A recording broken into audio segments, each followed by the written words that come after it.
right, good morning.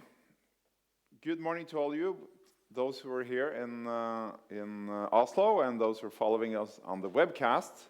I'm happy to welcome you to the first quarterly presentation of Adevinta. And the presentation will be given by me and, of course, our new CFO, Uvashni Raman, who will take care of the financials.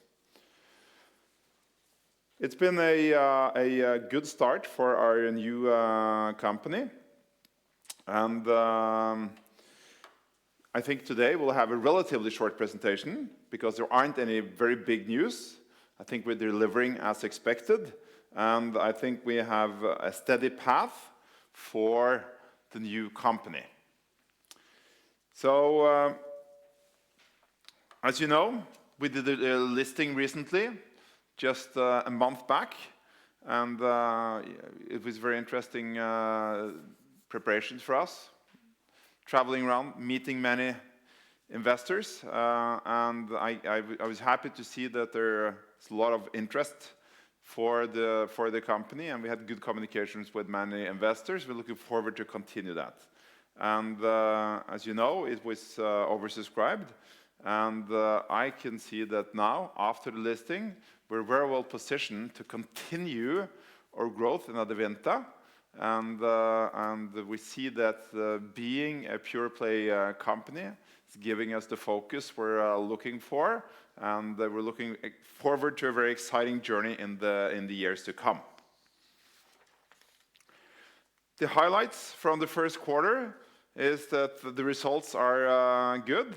We are delivering well, especially in our core segments. So, you know, the big markets are delivering as many of you have expected, and I would like to stress that is especially within our core business, the verticals that we're doing very well. So real estate, biggest of course, and then cars and jobs are as a result of product development and our continuous strive to create perfect matches on the world's most trusted marketplaces. This gives results in the long run. So in France, we're seeing a strong quarter for our core businesses, and this is driven by product development, new apps. I'm getting back to that.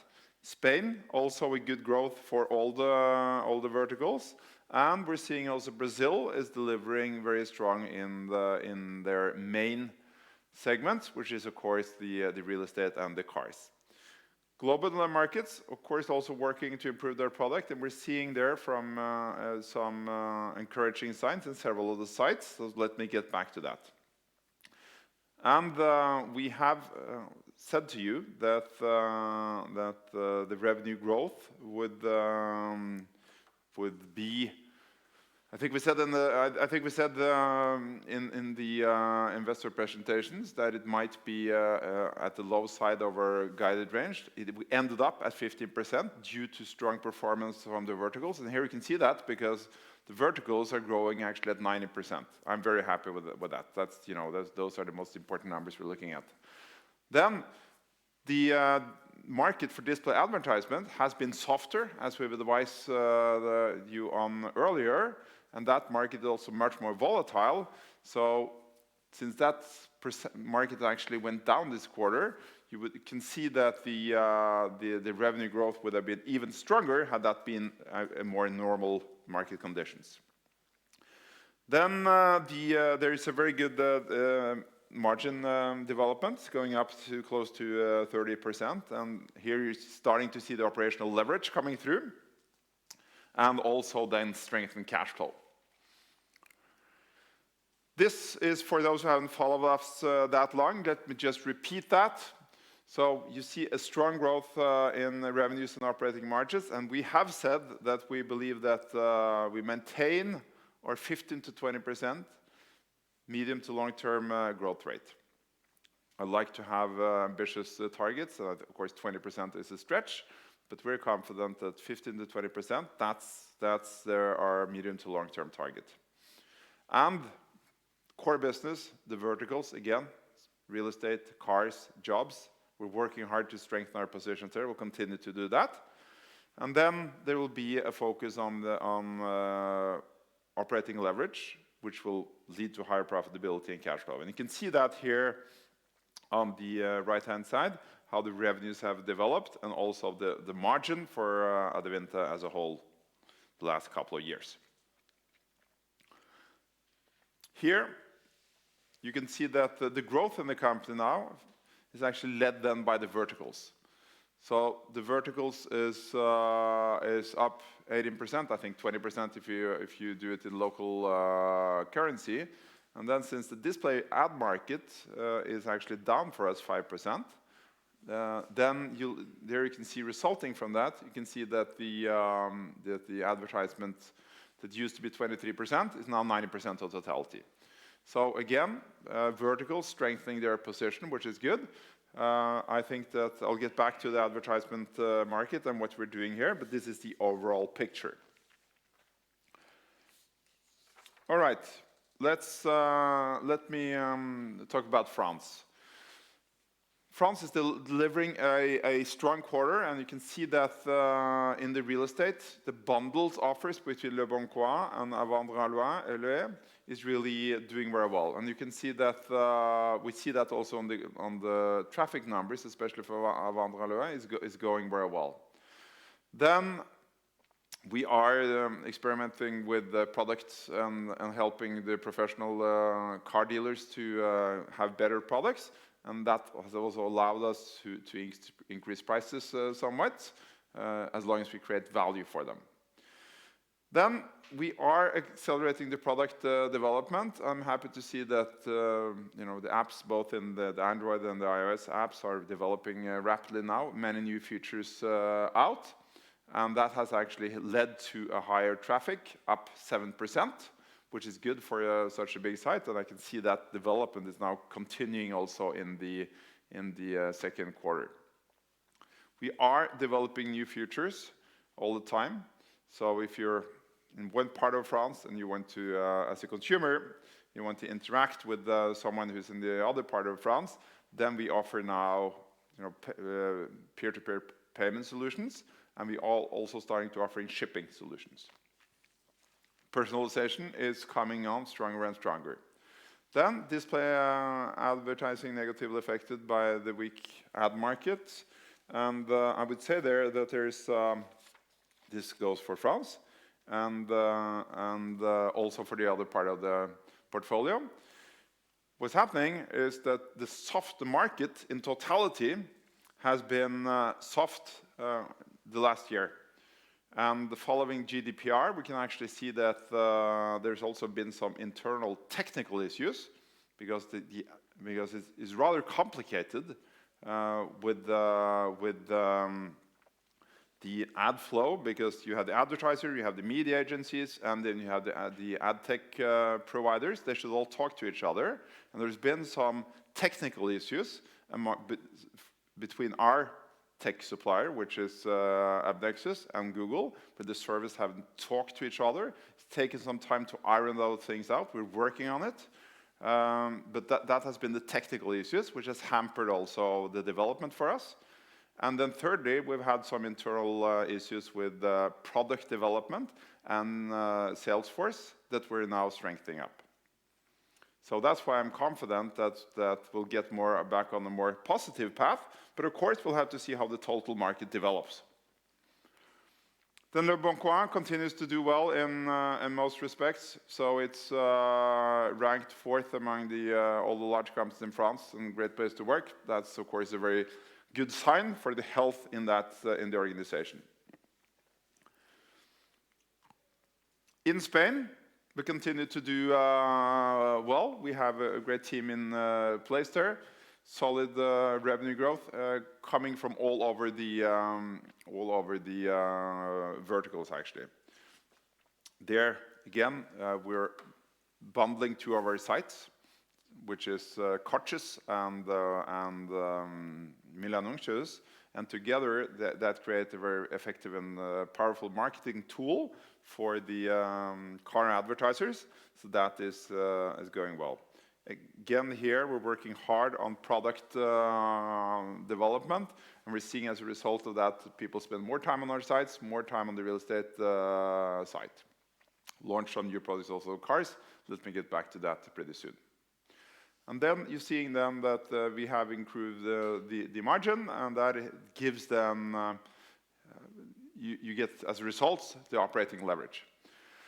Important internal event for us is that in the first quarter we did buy out the minority shareholder, and we own now 100% of Spain, and we have moved all our employees in Barcelona into new office. So far they've been in different parts of Barcelona, some outside, info jobs in the central, hub in the third place. That is really a big use for us internally, that will facilitate a lot of the internal calibration. Brazil, strong quarter, and I think that you'll see that Brazil is a market that is still at an early stage. I think only a limited number of the car dealers and real estate brokers are online already. Very good growth potential. So you can see that the main verticals, cars and real estate, are continuing to do well.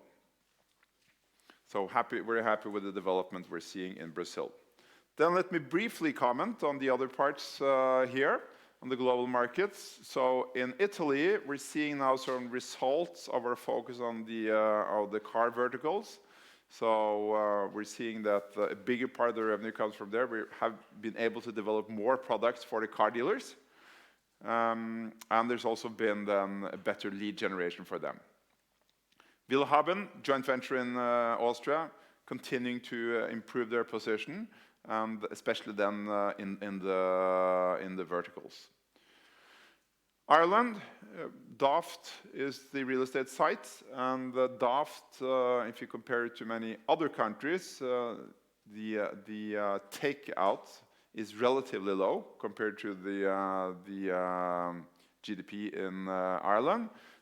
I think that with the product development improvement we're doing, and hopefully a good development in the Irish economy, we'll do better there. Hungary, working constantly on their product development, have done ad insertion easier, seeing some positive results on the traffic and engagement there. Then, of course, Shpock, which we talked a lot about earlier, where we launched a kind of a new strategy after we did buy out the shareholders, the founders last fall. We've set in place a new management. They are now focusing a lot on the consumers, less on the professional customers. And we're seeing there that what we're doing is to help consumers along all the way, arranging for payment and shippings, etc. And the engagement there is going in a positive direction. We are, of course, also spending less money on Shpock. As we have built a big user base, we're now capitalizing on that. So if you look at the global markets, there's a positive development in totality. We're at break-even or close to break-even in most markets. And you can see also there that the EBITDA then from the investment phase is clearly on a positive trend, with a negative only of 3.5 in this quarter. And that's, of course, mainly due to Mexico and Shpock, where we've changed the strategy and now are focusing more on getting quicker to a break-even situation. Right, I mentioned products. We are working constantly on products. So in Leboncoin, for instance, I mentioned we're starting with C2C payment, shipping. Now also ratings of the users can rate each other, which increases the trust. In Spain, here's an example. So some consumers have been a bit confused when it comes to how much they should pay for the price. Is it cash or whether they use different financing options? Now we launched a new tool so we can compare them. It's all about making it easier for the consumers. Here, other interesting example. This is actually big news, because here you can see that this is from Avito and this is from Leboncoin. And Leboncoin now, if you use the app, has taken away the iconic map and replaced it with a personalized feed. So meaning that if you're using the leboncoin app, like of course most people in France, then you will now get personalized feeds based on your search history. So we're doing all this in order to facilitate the transactions and making it easier for our users. So that will be a lot of the focus going forward as well. Right, then I think that was the overview of the operations. Then I think let's go into the financials, and then I'd like to hand it over to Uvashni, who started as our CFO only, roughly a month back, but getting into the numbers very well. So please, Uvashni, go ahead. Thanks, Rolf Erik. I guess for me, without trying to repeat everything Rolf Erik has said, I'm just going to take you high level through the numbers again, and then just give you some core elements of some of the call-outs, especially around some of our corporate costs, etc. I mean, the financials have been solid for the quarter. Year on year, on a proportionate basis, we've increased revenues by 15%. Yes, 15% in terms of our expectation, but our verticals have done brilliantly at 19% growth year on year from a quarter basis. Softer advertising revenue, of course, and we did know that and realized that, and we expect that softness to Q2. But as Rolf Erik has said, we expect some of our initiatives to kick in the second half of the financial year. On EBITDA performance, I mean, again, contribution from across the board. A standout here from an EBITDA perspective, of course, is our asset in Brazil. On a revenue basis, up 54%, on an organic basis, 39% on a proportion basis. Showing some great movement and growth there. Spain as well starting to contribute quite nicely. And of course, operating cash flow, we're really starting to see the cash hit the bottom line as the initiatives start to come into play. Just shows you the build-up in terms of revenue, EBITDA as we report versus the proportionate basis. And as you can see, contribution across the board. Of course, the softness you see in France is compensated for by the growth within Spain and within Brazil. And the standout number there on the global market, starting to see those losses reverse, giving us a good indication of where we're ending up there. I think some of the strategic change and transformation we're seeing in some of the assets are really starting to show some growth and potential. Just on the headquarter costs, I think in line with what we had expected, some costs starting to rise as we start to build up capacity in our corporate teams at the head office. So you'll see that rise through to in quarter 2 and then quarter 3 as we build up that capacity, but we don't expect it to be beyond the guidance we have provided both in the prospectus and on the road shows as well. So yeah, great movement in that front, and other than with the advertising, which shows softness, I think we're on mark to achieve our full year numbers. Now I'm just going to go into some of the more detailed explanation and some of the core movements within the financial statements, just to give you an outline. In terms of the income statement, you would see that IFRS has had an impact, and I'll go into some detail on that impact in the next couple of slides. But we're starting to see some impact on IFRS 16, and then of course the accelerated depreciation as we moved into a new office. The share of profits on our joint ventures, as I said, Willhaven and Brazil starting to really make an impact relative to quarter-on-quarter performance and from our full year numbers last year. On net financing activities, in the quarter we had quite a big impact in terms of foreign exchange gains, but it's a non-recurring and it's a once-off. On operating profit and losses, I just think here what we wanted to remind you again on is how we account for Brazil. So on a proportionate basis, Brazil is included, but because we equity account, we then eliminate that and we show it below the line in an equity basis. So just to give you a reminder again, that's why you will see from a proportion basis, we show 174 million in revenue, but on an equity accounted basis, we show 160, and just show the difference between our JVs and how we account for that. The IFRS impacts, as I said, had a positive impact in terms of EBITDA of 3.5, and then you'll see the negative impact in terms of your depreciation and amortization costs. On the balance sheet, as you would know, we increased assets, and then you see an offset in your liabilities, and then the net impact of that you'll see in your equity movement of 0.7 million euros. The underlying tax rate, our tax rate relative to the underlying tax rates of the assets differ quite a bit. And some of the main reasons for that is the way we look for and account for our losses within the global market segment in our portfolio investment phases, and then how we also look at some of the gains and losses we see within taxable versus non-taxable. But what you see is as your investment phase losses start to reduce, your tax rates start to converge to your underlying tax rates. So that you'll see more and more, and it's pretty stable from year on year.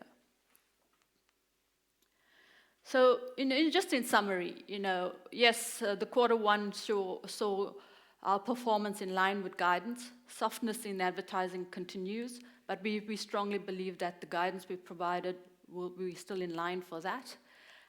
EBITDA margins are on a 40% basis. I think on the mid to long term, on a proportion basis, we still believe that is achievable. Our leverage remains stable because we haven't done anything other than in the quarter where we would, effectively would draw down to pay off our Schibsted, but that should be our Schibsted debt that will remain the same. And then the dividend policy remains intact as well. Rolv Erik, if you want to conclude, I think, overall, pretty stable outcome and a positive set of results. Right. You just remain up here, Uvashni, Yep. and then, looking at the outlook, well, I think we're very happy with the start we've had. It's been fun and interesting to work with all the preparations, but I can say I'm also happy to have put that behind us, so we now can focus fully on the operations. And I believe that Adevinta is in a very good position, and that we will then continue to grow and also can play a leading part in consolidation in the market. That's why we repeat also our medium to long term guiding. And I have talked about that we're going to reduce the investment phase losses, and then continue to focus on the operations and do more and better products for our users. I think that's the most important takeaway from today. Not any very big news, but we're on a steady path, and we're confident about what we're seeing in the development of the company. Right, so I think actually we'll leave it at that, and then of course take questions, if any. There is also a investor call scheduled for later this afternoon, but if there are any questions here or on the webcast, please go ahead. Henriette, you get a microphone now from question up here. Thank you. Henriette Trondsen, Arctic. Your verticals were quite strong this quarter, but display ads was a little disappointing. Is it possible to give some more color or quantify what impact the technical issues with Nexus you talked about had in the quarter, and is this solved do you expect this to be solved in Q2? So I think there are 3-4 factors. One is there's been a relatively soft market, and then we've had some technical issues, not only us, but I think actually in the aftermath of GDPR, you've actually seen that Google and Facebook have strengthened their position because they're not reliant on all those ad servers talking together. Whereas we are working with Nexus to resolve these things, and I think we're showing good progress on it. And then we've had some problems or some issues with our internal sales force that we're addressing. And in addition to that, so what we're now doing is experimenting with new formats, new ad formats. So for instance, Le Bon Coin, they're experimenting, I think this very week, with new native video products and more targeted ads. And we expect these things to have a positive effect on the second half, but it depends, of course, on the total market development. Thank you. The question here, yeah. Thanks. Oliver Pisani, Nordea Markets. I think you specified in the prospectus that January and February saw about a 14% revenue growth, and now you come in slightly stronger than that. So could you explain in what area of the business you saw accelerating growth during March? Well, it is specifically then in the verticals, and it's mainly the big countries that are delivering well. So, you know, I think we've seen a very positive development in the real estate bundle in France, the car bundle in Spain. So those are kind of important highlights, and it is really, you know, our core business which has had a positive development. Okay, very good. And when you said internal issues with the sales force in France, could you elaborate on what kind of issues you've had in the sales force? No, you know, I think let me say we've had some issues with product development that we're accelerating, and of course, you know, we focus a lot on being GDPR compliant. Now we're focusing on new ad formats, and then I would say in all over both in France and also actually in Spain, we're seeing opportunities to strengthen our sales force because there are so many opportunities. So hire some new people and add that. So that's kind of what I was referring to. Thanks.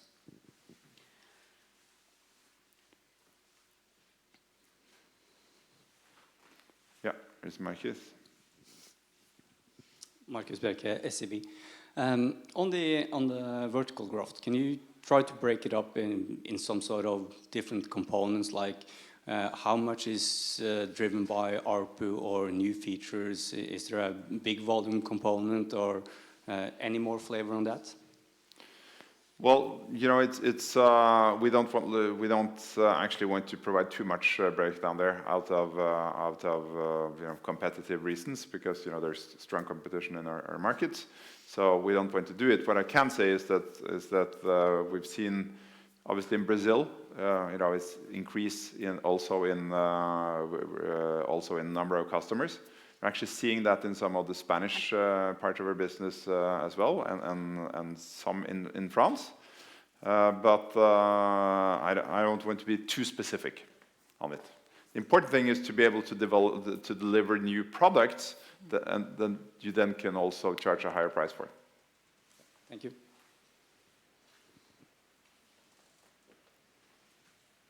Any more questions here? Otherwise, I think there's something in the webcast. Yeah, sure. There are a few questions from the viewers. Can you say anything about marketing activities in France in the Q1? How did that affect the margin development? Any color on that? I don't think we're, you know, I don't think we're prepared to go into that level of detail. What we've said is that we expect marketing expenses to can fluctuate a little bit from quarter to quarter, but there's no specific things affecting the market in France. You know, there's no specific campaigns in the first quarter affecting the market in France. Yep. There's one question just for clarification, referring to your final slide on Outlook. It says it could be read as you expect verticals to grow with 15 to 20% in the medium to long term. But the clarification is whether that goes for the whole group, right? Yeah, that's for the whole group. Yeah. And then, can you say anything about the local currency growth in Brazil? It was 34% or so in euros, slightly bigger, higher in Brazilian currency. Yeah, it's because the currency from year on year has actually depreciated. So in local currency, you would see a much higher growth, whereas when you convert it to euros, the revenue absolute number is lower. So you'll see a lower growth rate there. One question on global markets. You are now reducing investments here. Is there a chance that this will hamper the growth outlook, as the growth already in this segment is lower than other segments? No, I think investment phase, that's you know, mainly now Mexico and Shpock. and I think that the reduction there will not affect the growth in the rest of the portfolio. I think the final question for now at least, are you willing to share any detail on how negative display ads were in France in Q1? Now, well, let's say that, we've said 5% negative for the whole portfolio, and, we don't, it's not too far from that in the different countries, but I don't want to be more specific than that. That's relatively representative. Okay, any other questions? No? Okay, well, in that case, thank you so much for coming, and let me remind you also that there's an investor phone conference this afternoon at 2 o'clock, so welcome to that.